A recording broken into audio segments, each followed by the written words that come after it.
आज के हमारे इस वीडियो का topic transformer related electrical interview question. मतलब इस वीडियो के अंदर हम टॉप 5 ट्रांसफॉर्मर से रिलेटेड इंटरव्यू में पूछे जाने वाले महत्वपूर्ण सवालों के ऊपर बात करेंगे। और दोस्तों इस वीडियो के अंदर मैं जो आपको इन 5 सवालों के जवाब दूंगा वो इंग्लिश के अंदर भी दूंगा और हिंदी के अंदर भी दूंगा, ताकि आपको इंटरव्यू में कभी किसी प्रकार की प्रॉब्लम ना झेलनी पड़े। तो दोस्तों हम पहले क्वेश्चन से वीडियो को स्टार्ट कर लेते हैं। दोस्तों सबसे पहला जो सवाल है ये आपसे लगभग हर इलेक्ट्रिकल इंटरव्यू में पूछा जाता है कि व्हाट इज ट्रांसफॉर्मर, ट्रांसफॉर्मर क्या होता है। अब दोस्तों इस सवाल का जवाब हम में से लगभग सभी जनों को पता तो रहता है, पर प्रॉब्लम यहाँ ये आ जाती है कि आखिर इसको टेक्निकल लाइन में किस तरीके से इंटरव्यू में जवाब दे। तो दोस्तों अब आपको कैसे जवाब देना है वो आप इसके अंदर देख लीजिए। अगर दोस्तों आपका इंटरव्यू इंग्लिश में चल रहा है तो आप बोलेंगे a transformer is a static device which can transfer power from one circuit to another circuit at same frequency. और यहीं पे अगर हम इसी लाइन को हिंदी में समझे और हिंदी में हमको क्या जवाब देना है वो यह है कि ट्रांसफॉर्मर एक स्थिर उपकरण है। मतलब कि ट्रांसफॉर्मर एक ऐसा उपकरण है जो बिल्कुल भी मूव नहीं होता है। जैसे कि आपको पता है मोटर के अंदर हमारा रोटर जो होता है वो घूमता है, लेकिन ट्रांसफॉर्मर के अंदर ऐसी एक भी चीज नहीं होती है जो मूव करती है, घूमती है।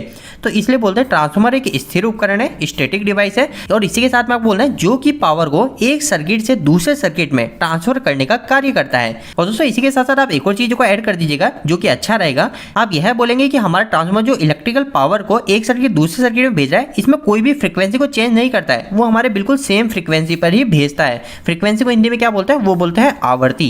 तो दोस्तों अब हमको पहले सवाल का जवाब मिल गया है कि आखिर ट्रांसफॉर्मर क्या होता है। दोस्तों इसके बाद में हम हमारे सेकंड सवाल के ऊपर आ जाते हैं कि why do we need a transformer, मतलब कि हमें ट्रांसफॉर्मर की जरूरत क्यों पड़ती है। दोस्तों इस सवाल के जवाब से पहले हम 40 सेकंड आज के इस वीडियो के स्पॉन्सर को धन्यवाद देना चाहेंगे, जो कि दोस्तों अनअकैडमी प्लेटफॉर्म है। दोस्तों यह अनअकैडमी प्लेटफॉर्म अभी के समय सभी इंजीनियरिंग स्टूडेंट, चाहे वो इलेक्ट्रिकल के हो, मैकेनिकल के हो, कंप्यूटर के हो, सिविल के हो, सभी इंजीनियरिंग स्टूडेंट को फ्री में टेस्ट सीरीज दे रही है। इस टेस्ट सीरीज के अंदर आपको 30 प्रश्नों के 10 से भी ज्यादा टेस्ट फ्री में कंपनी के द्वारा दिए जाएंगे। और दोस्तों यह जो आपके सारे टेस्ट होंगे ये आपके इंजीनियरिंग के कॉन्सेप्ट को क्लियर करने में और साथ साथ वह जने जो गेट 2020 की प्रिपरेशन या फिर कॉम्पिटिटिव एग्जाम की प्रिपरेशन कर रहे हैं, तो यह टेस्ट सीरीज उनके लिए काफी ज्यादा फायदेमंद रहने वाली है। तो दोस्तों अगर आप में से भी कोई भी इस सुपर 30 टेस्ट सीरीज को जाके लेना चाहता है तो इसके लिए आप इस वीडियो के डिस्क्रिप्शन बॉक्स को चेक कर सकते हो, आपको वहां पर इसे फ्री में इनरोल करने का लिंक मिल जाएगा। तो दोस्तों इसके बाद में हम हमारे वापस से ट्रांसफॉर्मर के सेकंड क्वेश्चन पे ऊपर आ जाते हैं कि आखिर हमें ट्रांसफॉर्मर की जरूरत क्यों है। तो अगर आपका इंटरव्यू इंग्लिश में चल रहा है तो आप यह लाइन बोलेंगे, whenever transfer of electrical energy is needed in alternative form, it's the easiest way to use a transformer. It can step up और down the voltage to the required level with minimum losses of engineering during conversion. और अगर हम इसी line का हिंदी में अनुवाद देखें या फिर अगर आप हिंदी में इंटरव्यू दे रहे हैं तो उस समय आप क्या उत्तर देंगे, तो आप बोलेंगे जब कभी हमें विद्युतीय ऊर्जा को एक जगह से दूसरी जगह पर भेजना होता है तो इस समय ट्रांसफॉर्मर का उपयोग करना सबसे आसान तरीका है। और इसके बाद में इंटरव्यूअर आपसे वापस से बोलेगा कि हमको तो पता है ये आसान तरीका है, पर आखिर हम इसको उपयोग ही क्यों कर रहे हैं। तो इसको उपयोग करने के पीछे का आंसर यहाँ से स्टार्ट हो रहा है, क्योंकि इसकी मदद से हम वोल्टेज को आवश्यकता अनुसार कम ज्यादा करके और काफी कम लॉसेस के साथ में भेज सकते हैं। तो यहाँ पर 2 पॉइंट आ जाते हैं।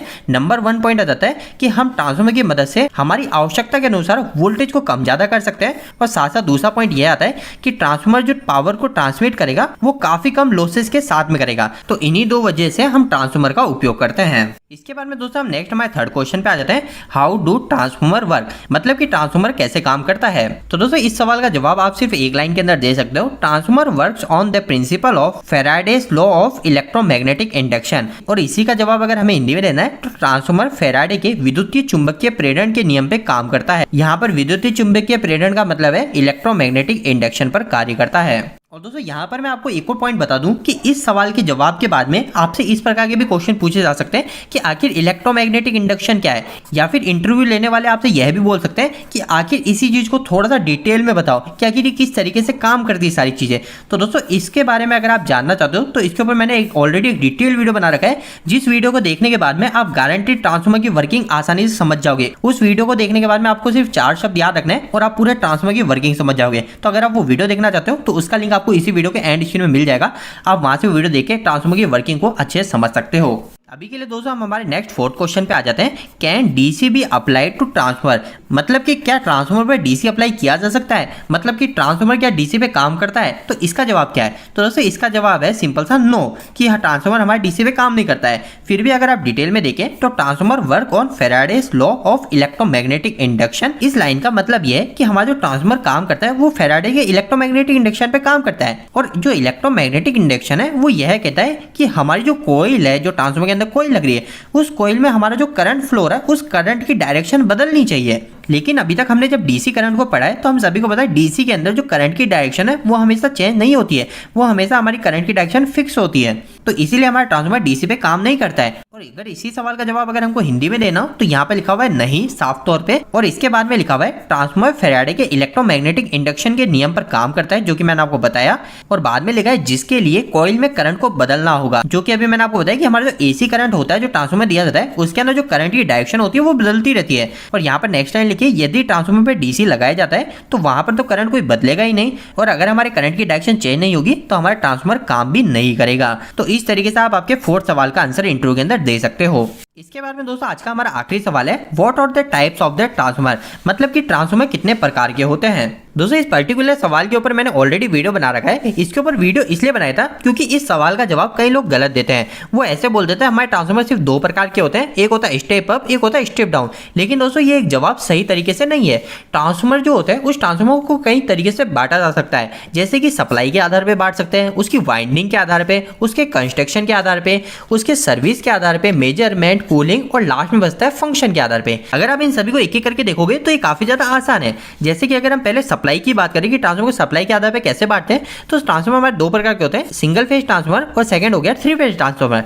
अगर हम सेकंड बात करें वाइंडिंग के आधार पे, तो वाइंडिंग के आधार पर एक तो होता है हमारा ऑटो ट्रांसफार्मर जिसके अंदर सिर्फ एक ही वाइंडिंग होती है। इसके बाद में दोस्तों सेकंड आता है टू वाइंडिंग ट्रांसफार्मर। इसके बाद में दोस्तों तीसरा होता है थ्री वाइंडिंग ट्रांसफार्मर, और फोर्थ होता है सिक्स वाइंडिंग ट्रांसफार्मर। तो ये चार टाइप है हमारी वाइंडिंग के आधार पे।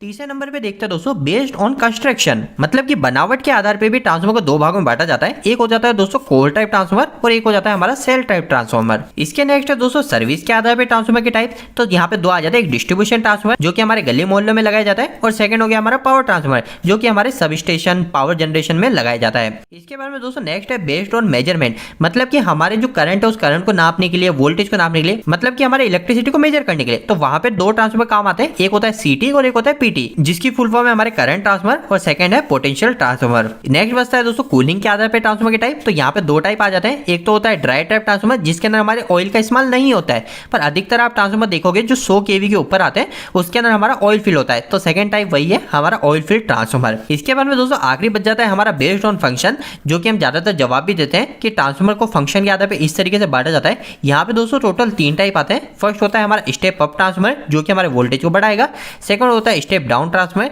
इसी के साथ में दोस्तों तीसरा आ जाता है हमारा आइसोलेशन ट्रांसफार्मर। तो ट्रांसफार्मर के जो टाइप्स हैं वो टाइप्स भी कुछ इस प्रकार से बांटे जाते हैं। तो दोस्तों उम्मीद है कि आज के इस वीडियो के माध्यम से आपको कुछ बेहतर जानकारी मिली होगी। आपको ये वीडियो कैसा लगा, इस वीडियो को लाइक करके जरूर बताएं। अगर आपको कोई भी सवाल इस वीडियो के प्रति या फिर इलेक्ट्रिकल जरूरत है आप मुझे नीचे कमेंट बॉक्स में कमेंट करके पूछ सकते हैं। इलेक्ट्रिकल वीडियो सर आप हिंदी में देखना पसंद करते हैं आज हमारे चैनल को सब्सक्राइब कर लीजिए। आज के लिए इतना ही, धन्यवाद।